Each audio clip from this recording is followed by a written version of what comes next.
Mimi labda nitakupa a wide concept or contextual meaning or rather mazingira mapana zaidi kabla kujibu swali lako. Mambo ya fedha yanaathiriwa sana na filosofia za kimaisha au katika mifumo ya kimaisha. Kuna mifumo mbalimbali, kwa mfano au tunazita modes of production. Kuna utumwa, kuna feudalism, kuna ubepari, kuna communism, kuna socialism. Sasa napozungumza mazingira yetu ya Kitanzania, sisi wazazi wetu ambao tuseme mababu zetu waliishi katika mifumo mbalimbali. Lakini hapa mifumo ya hapa karibuni kulikuwa na mfumo wa kikoloni. Alafu tukaja tupata uhuru, kukaja sisi kama nchi tukachukua mfumo unaitwa socialism. Ujamaa na kujitegemea. Sasa kwenye mfumo wa kisocialism, state au serikali ndio inaonekana ina akili, wananchi bado hawana akili. Kwa hiyo inabidi state ifanye kwa niaba ya wananchi. Kwa hiyo tunasema capital in the hands of the state. Kwamba pesa yote inatakiwa serikali ndio imiliki, alafu serikali ndio inakuwa mama, inagawa kwa wananchi itakavyoona inafaa. Kwa hiyo ndio maana tukachukua mifumo, kwa mfano makampuni na mashirika yote yalikuwa ya kiserikali. Mtu binafsi ilikuwa ngumu sana kuanzisha kampuni au shirika, kwa sababu hatukuamini wewe uwezo wako wa kushika hela na kuziendesha. Kwa hiyo capital was in the hands of the state, not in the hands of the people. Tofauti na mfumo wa kibepari. Mfumo wa kibepari, wananchi wanakuwa wanawezeshwa zaidi kiuchumi, wanaendesha uchumi, serikali inakuwa pale tu kuregulate baadhi ya vitu na hands off. Kwa hiyo inapelekea kwamba hata tulivyokuja kupata uhuru na maisha yetu, wazazi wetu bado wakawa hawana uwezo sana wa kumiliki uchumi wao. Uchumi mara nyingi ulikuwa ni waku mikononi mwa serikali, na hata ndio maana tukaanzisha kitu kinachoitwa Azimio la Arusha. Privatization, ilikuwa kuna term tulitumia pale, nationalization. Kuchukua mashirika, makampuni ya Wahindi nani wale wote yakataifishwa. Utaifishaji, yes. Kuchukua vile vitu viwe serikalini. Taifa ndio linaongoza uchumi.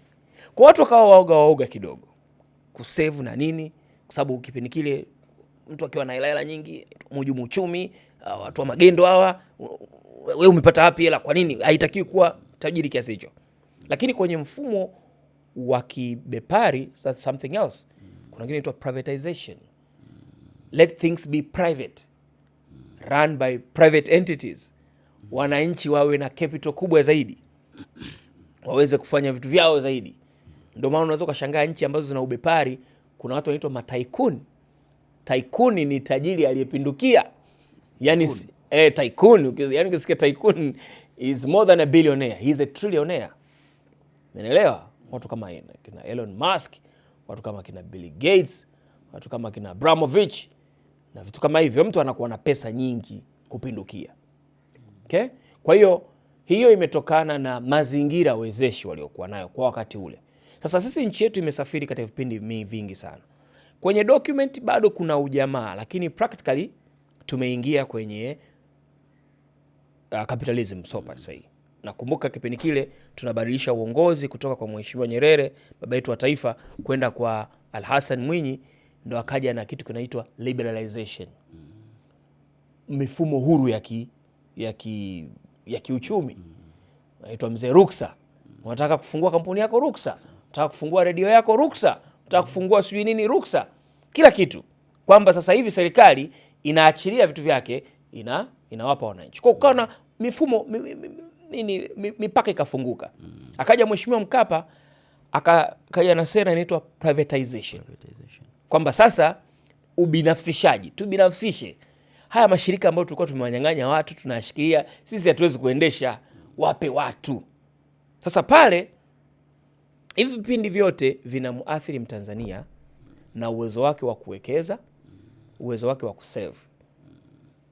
Kwa tunaporudi sasa hivi naweza tukasema kwamba sasa hivi wananchi wana fursa zaidi na hamasa ya kuwekeza na kusevu kuliko zamani.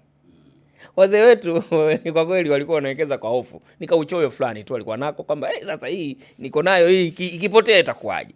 Ndio maana unakuta mtu ana mashamba na nini, lakini kusema la ukweli takwimu zinaonyesha kabisa kwamba sasa hivi uwekezaji umekuwa tofauti na zamani. Akiba imekuwa tofauti na zamani. Sasa hivi ukiangalia soko la hisa kwa mfano limekuwa kwa asilimia kubwa tofauti na zamani.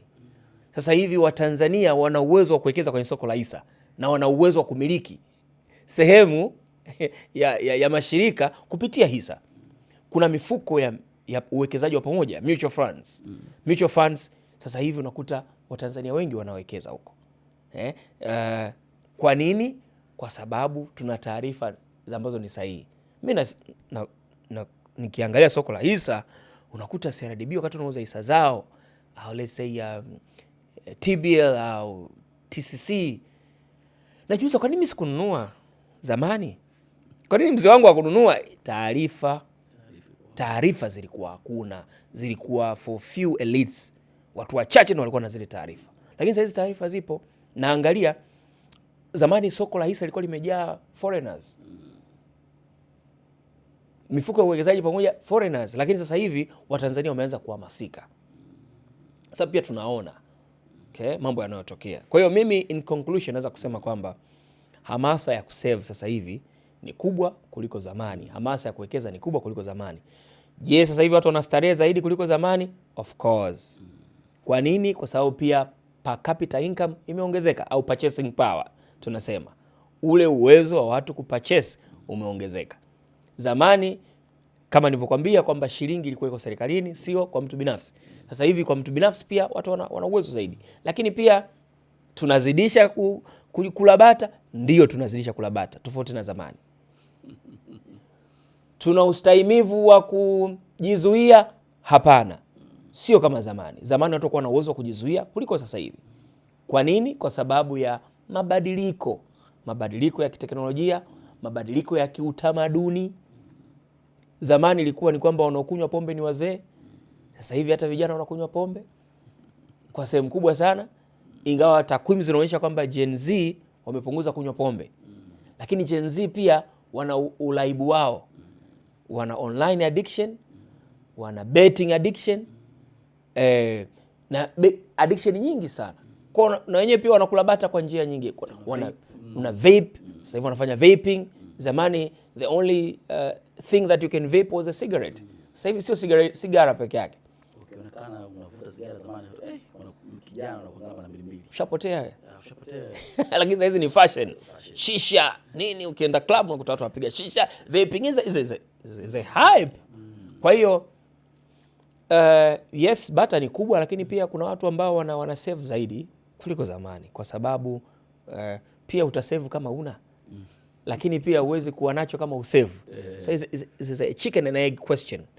Lakini pale lazima uwe na katabia kakuanza kidogo kidogo, kwa sababu pia tabia inaweza kwamba ukiwa unawekeza kidogo kidogo eventually utaweza kuwekeza kitu kikubwa.